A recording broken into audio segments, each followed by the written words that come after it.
But now AI వచ్చిన తర్వాత వీళ్ళకి కూడా పని తగ్గిపోయింది. ఎవరో ఉత్సాహవంతుడైన ఒక నెటిజన్ ఏం చేశాడంటే ఈ ట్రైలర్ని తీసుకెళ్ళి ఆ ఫోటోలన్నీ తీసుకెళ్ళి రౌండప్ చేసి ఏఐకి ఇచ్చి జెమిని అసలు ఈ కథ ఏంటో చెప్పవా అని అడిగాడు. జెమిని ఏం చేసింది, నేను చెప్తా ఉండని చెప్పి అదేదో ఆలోచించి ఒక మంచి కథ చెప్పింది. ఆ కథ నిజంగా బాగుంది. రాజమౌళి అలాగే తీసుకున్నా కూడా హిట్ అవుతుందేమో అన్నట్టు ఉంది.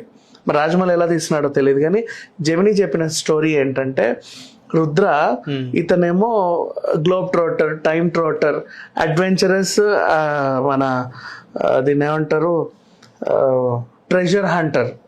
ఓకేనా, ఎక్కడెక్కడికో వెళ్ళి ట్రెజర్ హంట్ చేసే వ్యక్తి అనమాట. పురాతన భవనాలు కానీ ఎక్కడన్నా తవ్వకాల్లో బయటపడ్డ గుళ్ళు గోపురాలు లాంటివి ఉంటే అక్కడెక్కడైనా ట్రెజర్ ఉంటుందేమో అని హంట్ చేసే వ్యక్తి.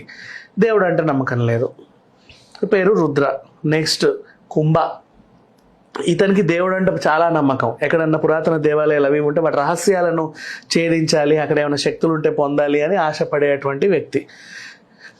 ఇప్పుడు ఏమైంది అంటే శంబల అనే ఒక ఆస్ట్రాయిడ్ భూమికి తాకింది. అది ఎక్కడ తాక అంటార్టికాలో తాకింది. ఈ తాకిన తాకుడికి ఆ మంచంతా కరిగేసి వాటర్ అయిపోయేసరికి అక్కడ భూమి లోపల ఒక పురాతన దేవాలయం బయటపడింది. ఈ దేవాలయం ఏంటో అదేదో బయటపడిందంట అని చెప్పి అక్కడెక్కడ ట్రెజర్ ఉంటుందేమో అని చెప్పి మన గ్లోబ్ ట్రోటర్ వచ్చాడు రుద్ర. అక్కడ ఏమైనా రహస్యాలు ఉంటాయో అని చెప్పేసి ఈయన వచ్చాడు.